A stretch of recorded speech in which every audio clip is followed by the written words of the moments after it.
এত পোসপাস কিসের? এত সাজু কুজু আমার মেয়ে করছে, আমি করছি। আসলে এত সাজুগুজু করার কিন্তু একটা কারণ অবশ্যই আছে। আমাদের বাড়ির সবচাইতে মানে কনিষ্ঠ যেটাকে বলে, মানে আমার দেবর, মানে ভাইদের মধ্যে সবচাইতে কিন্তু ছোট, মানে আমার কাকা শ্বশুরের ছেলে। মানে এখন আমাদের বাকি মানে আমাদের এই দেবর বলেন, মানে আমাদের জেনারেশন বলতে মানে দেবর টেবর ভিতরে আর কি, ননদ দেবর ওর বিয়েটাই বাকি আছে। আমাদের আর কারও বিয়ে বাকি নাই। এর পরবর্তীতে আমরা শাশুড়ি মা কিন্তু হব। তারপরে আমার ছেলে শুরু হবে, আমার বড় যার মেয়ে আছে, তারপরে আমার ছোট দেবরের একটা মেয়ে আছে। মানে এভাবে সিরিয়ালে কিন্তু আমার শাশুড়ি মা ধীরে ধীরে হয়ে আর কি যাবো আর কি। তো এই জন্য এত সাজুকুজু, এত তোলপাড়, এত সুন্দর করে মানে কারণ এত গর্জেসভাবে সেজেছি।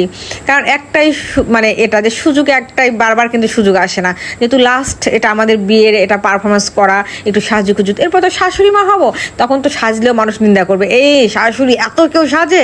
তো যাই হোক, এই জন্য আমরা সবাই কিন্তু এত পরিপাটি করে সেজেছি। আর আসলে আমার দেবরের আজকে আশীর্বাদী, তো ছেলে মেয়ের উভয়ই আশীর্বাদী হবে। তো এই জন্য আর কি কমিউনিটি সেন্টার দিনাজপুরে হয়েছে এটা। তো তারপরে পরবর্তীতে যেগুলো আমাদের অনুষ্ঠান যেগুলো আছে আর কি, যেগুলো আমাদের আর কি গায়ে হলুদ, তারপরে বউ ভাত যেগুলো থাকে আর কি, থাকে না আমাদের তো হিন্দু শাস্ত্রের ভিতরে অনেক কিছুই থাকে। তো তখন আমরা কিন্তু সবগুলোই গ্রামেতেই করব। তো এই জন্য এই যে এত সুন্দর করে সবাই কিন্তু আমরা হাজির হয়েছি এই মানে এই কমিউনিটি সেন্টারে। এখানে সবাই উপস্থিত আছে, সবাই। আর এত এনজয় করেছি সবাই, এত এনজয় করছি কি বলবো। মানে আসলে ফ্যামিলির সবাই একসঙ্গে হয়েছিলাম, তো সবাই একসঙ্গে হয়েছিলাম, সবাই আমাদের ফ্যামিলির ছবি তুলেছি আমরা। তারপরে নাচু কুচু মানে চলতেই আছে। তো এত সুন্দর আসলে মুহূর্তগুলো ফ্রেমে ধরে রাখাই উচিত আমি মনে করি। তো এত সুন্দর করে আসলে হাসতে মানে যখন নিজের ভিডিওগুলো নাচ কোচগুলো দেখতেছি তখন কিন্তু একটু লজ্জাও লাগতেছিল। তো যাই হোক, লজ্জার কিছু নাই, যেহেতু আমরা বৌদি বলে কথা, তাই না?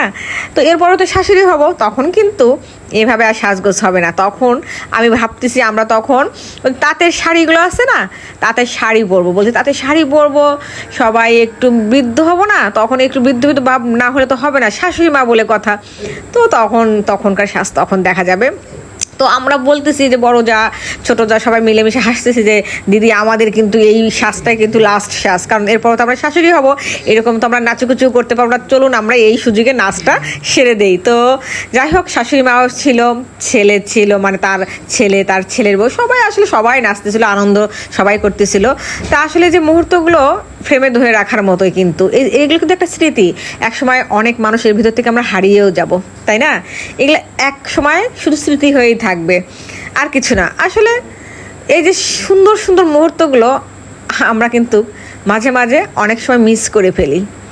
অনেকে হয়তো সময় থাকতে আসতে পারে। আমার বড় যার যেমন বড় মেয়েটা, মানে একটাই মেয়ে, তার মেয়ে আসতে পারেনি, ভীষণ মনটা খারাপ, কারণ ও আসলে আরও ভালো লাগতো। তো যাই হোক, ওই যে বললাম সময়ের গতিতে আসলে সবাই চলতে হয়, সবাই ব্যস্ততা নিয়েই থাকে। তো এত মজা করছি সত্যি, এত নাচগুছো করছি, মানে কি বলবো।